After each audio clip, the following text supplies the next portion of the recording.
Bonsoir et bienvenue dans le Rendez-vous Business. J'ai le plaisir et l'honneur de recevoir ce soir Sébastien Célestine. C'est le directeur général de Allmall, une start-up tournée vers la promotion et la diffusion de l'industrie culturelle de la Caraïbe. Bonsoir. Bonsoir. Alors dites-nous-en un petit peu plus sur Allmall. Alors Allmall, en fait, c'est une jeune société, Allmall Technologies, qui a été créée il y a maintenant 5 ans et depuis 3 ans présente sur les Antilles, en Guadeloupe notamment. Et en fait, on accompagne les acteurs de l'industrie culturelle, donc les producteurs musicaux, les producteurs d'événements, sur tout ce qui est les labels, sur tout ce qui est en fait promotion, distribution. Donc leur permettre d'avoir plus de visibilité, de pouvoir vendre plus facilement et à plus de monde leurs produits, leurs contenus. Donc ça peut être des morceaux musicaux, des places de concerts, de spectacles et pouvoir développer leur activité avec nous. Alors justement, cette stratégie, on peut dire un petit peu transversale, dès le début, elle a été définie comme ça ou ça a évolué un petit peu avec les affaires et le business aidant? Alors au tout début, c'était une plateforme qui était vraiment orientée que sur l'aspect musique. Puisque mon associé et moi, on avait rencontré un problème sur tout ce qui était promotion musicale. On avait créé une compilation avec des artistes un peu de la Caraïbe, un peu partout. Il y a des gens de la Jamaïque, des gens qui étaient basés sur Londres, les États-Unis, Guadeloupe, Martinique. Et quand on a voulu justement vendre et faire connaître ce produit, alors qu'il y a aujourd'hui des millions de fans de musique caribéenne à travers le monde, on s'est rendu compte qu'il n'y avait pas de plateforme qui permettait de les toucher facilement. Et donc on s'est dit, voilà, pourquoi ne pas aller attaquer ce vide, on peut dire, voilà, et l'occuper justement avec succès. Justement, 70% de croissance de chiffre d'affaires sur les 12 derniers mois, c'est un peu fou. Comment vous gérez ça?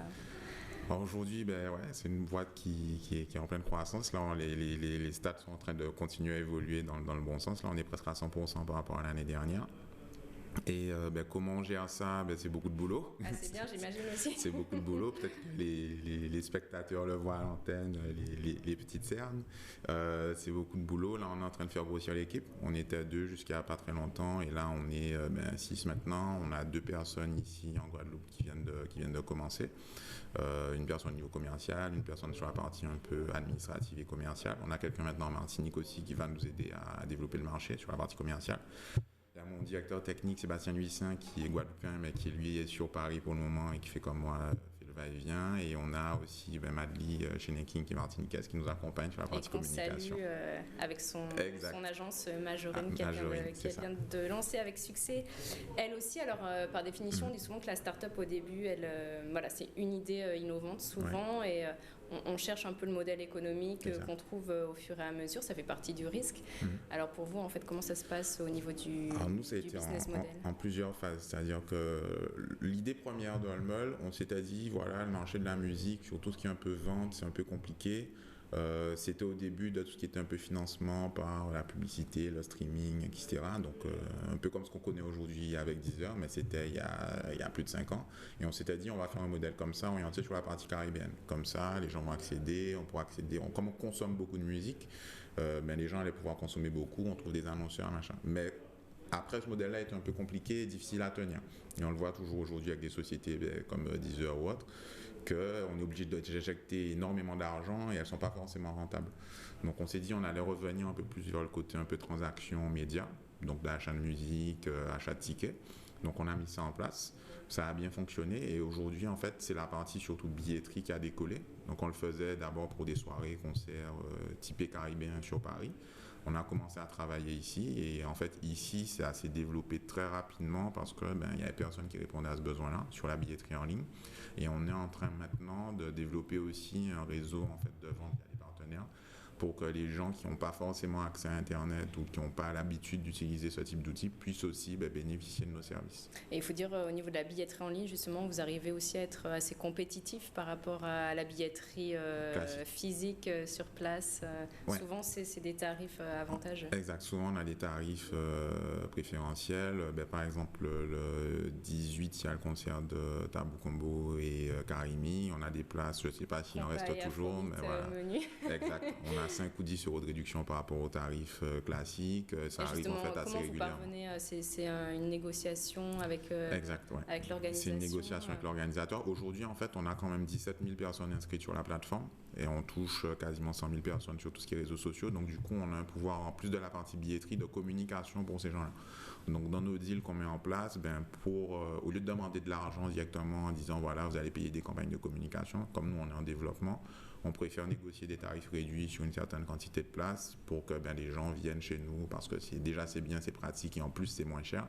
Et puissent bénéficier de tout ça, quoi. C'est comme ça qu'on négocie pour le moment. Alors juste question pratique, donc je commande, veux aller voir Karimi parce que j'aime le compas le 18 juillet et donc j'achète ma place, ensuite je l'imprime ou je la garde sur mon téléphone. C'est ça exactement, c'est-à-dire que je commande ma place et en fait je la reçois directement par mail sur un fichier PDF classique avec un code barre QR code pour pouvoir permettre d'identifier le client et soit j'imprime le ticket, je me présente à l'entrée et en fait on va venir scanner mon ticket avec mon téléphone comme ça, c'est simple. Soit je peux le présenter en fait directement sur mon téléphone si j'ai un smartphone et puis pareil on va contrôler les tickets, c'est assez fluide, les gens rentrent rapidement, ça permet à l'organisateur d'avoir un suivi en temps réel de ses ventes aussi, chose qu'il n'a pas avec de la billetterie classique et voilà, donc ça fonctionne bien et c'est pour ça que ça se développe rapidement. J'imagine que ça permet aussi aux organisateurs une certaine étude de marché pour les cibles et le public qui vient voir les spectacles. C'est ça, ça permet en fait à l'organisateur de voir aussi en temps réel un peu les effets de sa communication et de voir s'il faut pousser un peu plus parce qu'on est un peu en retard par rapport à ce qui était prévu ou bien éventuellement là on est déjà presque quasiment complet, la machine est lancée, on peut peut-être réduire sur certains budgets. En fait, ça permet d'être au plus proche, au plus efficace en fait sur ce qu'on met en place en termes notamment de communication, d'efforts commerciaux. Alors je reviens un petit peu à la stratégie de Holmol. Vous êtes entouré dernièrement de partenaires de poids comme la région Guadeloupe, le réseau Entreprendre ou encore BPI France avec lequel je crois que vous avez participé à une bourse. C'est ça. Alors en fait on est accompagné donc par régional, par BPI France, par le réseau Entreprendre Guadeloupe et aussi Audacia, donc la ville de Bemao, la Pépinière. Et donc BPI France, on était récemment à Paris en fait pour présenter notre entreprise, notre activité à des investisseurs. Donc ça s'est très bien passé. On a la chance aussi de faire partie de ce réseau entre guillemets d'entreprises innovantes et d'être accompagné là-dessus et d'accéder à d'autres types de services. C'est pas uniquement l'aspect financier parce que souvent c'est faire le lien entre des gens qui font des choses qui est le plus important dans le business. Alors là, l'idée, c'était de pitcher un petit peu le projet, le développement. Et il faut être accrocheur dans ces cas-là. C'est un pitch de 3 minutes. Donc, c'est très bref pour pouvoir déjà expliquer qui on est, ce qu'on fait à des gens qui ne nous connaissent pas, les perspectives de développement, ce qu'on peut leur proposer. Donc là, il y a des choses qui sont en cours. On n'a pas encore tout conclu, mais il y a des choses qui sont en cours. Ça nous a permis de faire des liens et a priori, c'est quand même assez efficace, quoi, parce que alors, on va continuer à parler financement parce que vous avez aussi un projet de levée de fonds. Alors, dites-nous tout et surtout aux financeurs potentiels qui nous écoutent, quel est un petit peu l'objectif et les perspectives de développement. En fait, comme je disais juste avant, on est déjà aujourd'hui accompagné par des institutionnels, mais surtout en fait sur l'aspect financement des investissements techniques. Donc la plateforme, des outils qu'on a achetés. Et aujourd'hui, en fait, pour pouvoir accompagner cette croissance, on disait quasiment 100% d'une année sur l'autre. Et là, ça va s'accélérer par rapport à l'aspect réseau de vente qu'on est en train de lancer. Parce qu'on ne va plus travailler sur peut-être 15% des gens qui achètent en ligne, mais vraiment sur tous les gens qui achètent, toutes les personnes qui achètent des préventes. On cherche aujourd'hui des partenaires pour nous accompagner en fait, d'un point de vue financier sur ce développement commercial, cette communication. Donc aujourd'hui, on cherche à rassembler à peu près 150 000 euros. On a déjà des accords pour à peu près 60-70 000 euros sur cet aspect-là. Et donc, il nous reste en gros à peu près 90-80 000 euros à trouver auprès d'investisseurs privés. Donc, si vous nous regardez, n'hésitez pas à nous contacter. J'en suis sûre. Et justement, pour finir de les convaincre, qu'est-ce qui fait aujourd'hui quelle bonne raison j'aurais d'investir dans Holmol? Déjà, les chiffres, entre guillemets, parlent d'eux-mêmes. On a une société qui est aujourd'hui en pleine croissance. On est obligé de recruter pour pouvoir tenir la cadence. Et on a des perspectives qui sont on a un marché devant nous qui n'est pas du tout exploité. que ça soit par exemple sur les Antilles françaises, notamment en Guadeloupe, ou bien par exemple dans d'autres îles de la Caraïbe, ou bien des développements qu'on peut faire sur l'Amérique latine ou l'Afrique, où pareil, les choses ne sont pas structurées en fait sur l'aspect promotion, distribution de contenu culturel et puis même d'autres contenus. Donc on a un vrai boulevard. Aujourd'hui, donc c'est une société, on a fait 200 000 € de chiffre d'affaires l'année dernière, on est sur une base de 400 000 cette année, voire un peu plus. Ça va progresser très rapidement, donc c'est une boîte qui assez rapidement pourra peut-être faire 5-10 millions de chiffre d'affaires si on réussit à être accompagné justement sur ce développement-là. Justement, vous parliez notamment du marché africain. Est-ce que c'est une perspective directe avec une implantation physique, ou alors comment vous comptez aborder le marché africain, clairement, alors déjà c'est un marché un peu comme la zone Caraïbe, c'est-à-dire qu'il y a beaucoup de monde, mais en même temps on est sur beaucoup de niches en réalité de marché, de sous-marchés avec chacun leur spécificité. Et nous, notre logique de développement, en fait on a développé un outil technique qui a demandé beaucoup d'investissement, beaucoup de temps, beaucoup de réflexion. Et sur ces marchés-là, c'est surtout en fait de trouver des partenaires qui voudraient développer ce type d'activité-là, et en fait leur amener notre outil, notre expérience, notre stratégie qu'on a déjà mis en place pour que eux, en fait, par leur réseau, puissent simplement dérouler ce que nous on a déjà mis en place et puis développer leur business, quoi. Justement, il faut dire aussi que le marché africain, en termes de digital, il est très, très performant. Il n'a souvent rien à envier à ce qu'on connaît en Europe ou encore dans la Caraïbe. C'est un secteur très, très dynamique. Exact. Surtout, en fait, sur tout ce qui est mobile, notamment, ils sont pas passés par l'étape Internet ils ont grillé quelques classique. étapes. Ils sont passés directement, en fait, à ce que nous, enfin, la transition qu'on est en train de faire maintenant sur justement tout ce qui est un peu usage mobile, tablette. Et usage Internet en mobilité du coup. Et il y a énormément de services qui sont hyper innovants en fait, qui sont développés chez eux et qui vont arriver chez nous après. Et donc nous, accompagner aussi ce développement-là, ça nous permet de se caler sur des innovations qui sont faites là-bas pour pouvoir aussi les proposer chez nous et accélérer encore notre développement en fait. Alors justement, peut-être, est-ce que vous êtes également à la recherche de compétences Alors aujourd'hui, on vient de finaliser des recrutements. On était deux, moi et mon associé au niveau technique. Et voilà, on a multiplié par 3. Là, maintenant, on est 6. C'est tout frais, tout nouveau. Donc, on cherche aujourd'hui surtout des compétences par rapport à des partenaires, en fait, sur, comme je disais, l'aspect un peu commercial. Des gens qui veulent développer ce qu'on fait sur leur marché. Ensuite, on aura sûrement d'autres besoins sur de la communication et du technique, parce que plus il faut avancer, plus on avance, en fait, plus il faut avancer rapidement. Parce que on n'est pas non plus tout seul sur ces marchés-là. Les bonnes idées, on est beaucoup à avoir de bonnes idées en même temps. Et maintenant, c'est comment on met en place rapidement. Donc, assez rapidement, je pense des besoins aussi au niveau technique, peut-être 1 ou 2 personnes. On avait cherché d'ailleurs en Guadeloupe. On avait eu du mal à trouver. Mais s'il y a des gens qui regardent et qui, pareil, sont intéressés, n'hésitez pas à nous contacter. J'espère que vous êtes entendus, enfin j'en doute pas. Est-ce qu'on peut dire peut-être un mot de la filière justement numérique en Guadeloupe? On parlait d'Audacia qui a ouvert ses portes au public il y a quelques jours. Comment vous la percevez, vous qui êtes souvent basé à Paris mais aussi souvent en visite aux Antilles, cette filière numérique? Alors sur la filière numérique, il y a deux aspects pour moi. Il y a l'aspect purement outils techniques, où on a quand même beaucoup d'avance sur tout ce qui est un peu réseau, accès à Internet par rapport lorsqu'on regarde nos îles voisines sur la Caraïbe. Donc ça, c'est bien.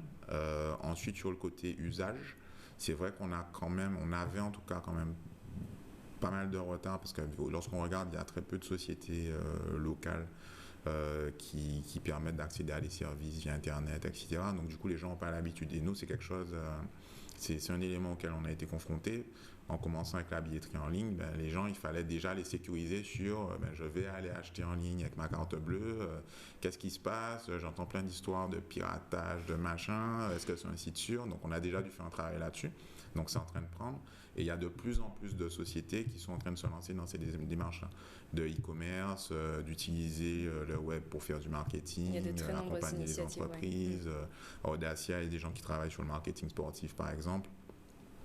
Avec Internet, sur tout ce qui est un peu domotique, comment à partir d'une maison, à partir d'électronique dans une maison, je peux à distance contrôler mes volets roulants, savoir s'il y a une intrusion, vérifier la température de ma maison à distance, ce genre de choses. Connectée. La cafetière connectée, je suis dans mon lit, je lance mon café, j'arrive. Très pratique pour les accros. Voilà. Et donc on est sur ces dynamiques-là aussi, sur le côté un peu ville numérique, aménagement des villes pour que ça réponde aux besoins des gens, et c'est en train d'exploser aussi pareil. Donc il y a une dynamique. Oui, clairement. Ça, c'est forte. Une dynamique forte. On va parler un petit peu rapidement des réseaux sociaux. Oui. Donc vous êtes bien sûr, vous occupez ce terrain, j'en doute pas. Exact. Alors c'est quoi, Facebook, Twitter Alors nous, on est Facebook surtout, Twitter un peu, mais il faut qu'on améliore ça. On n'utilise pas encore pleinement Twitter. LinkedIn depuis peu de temps. On utilise, nous on est plus dans une logique aujourd'hui par rapport aux réseaux sociaux. On a quand même une bonne communauté dessus. Il y a quasiment plus de 100 000 fans sur nos différentes pages où on diffuse de l'actualité. Mais on essaye plus en fait de capter les gens sur notre plateforme, qui sont inscrits, qui font de l'actualité, de l'information directement.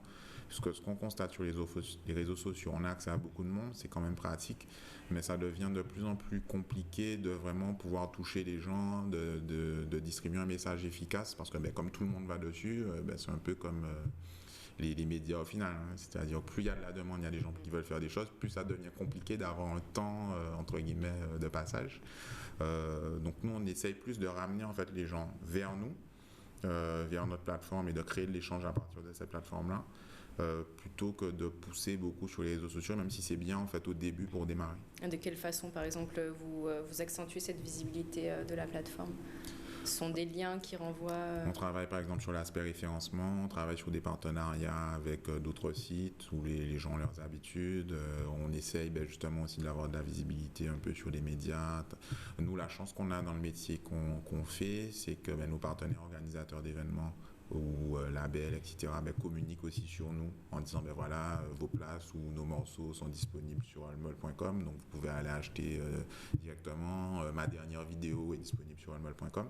Donc on a cette chance d'avoir une communication indirecte qui fait que plus on a des partenaires, plus on a de la communication qui ramène vers nous. Et on travaille plus sur ça aujourd'hui que sur l'axe réseaux sociaux, même si ça reste important.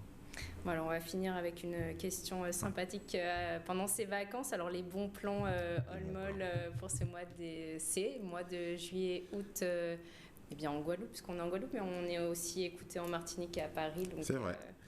On peut donner quelques dates peut-être. Alors en Guadeloupe, si tu vas surtout nous intéresser, comme on disait par exemple, il y a Génération Compas, je vois sur mon téléphone sur le site. Génération Compas avec Tabou Combo Karimi.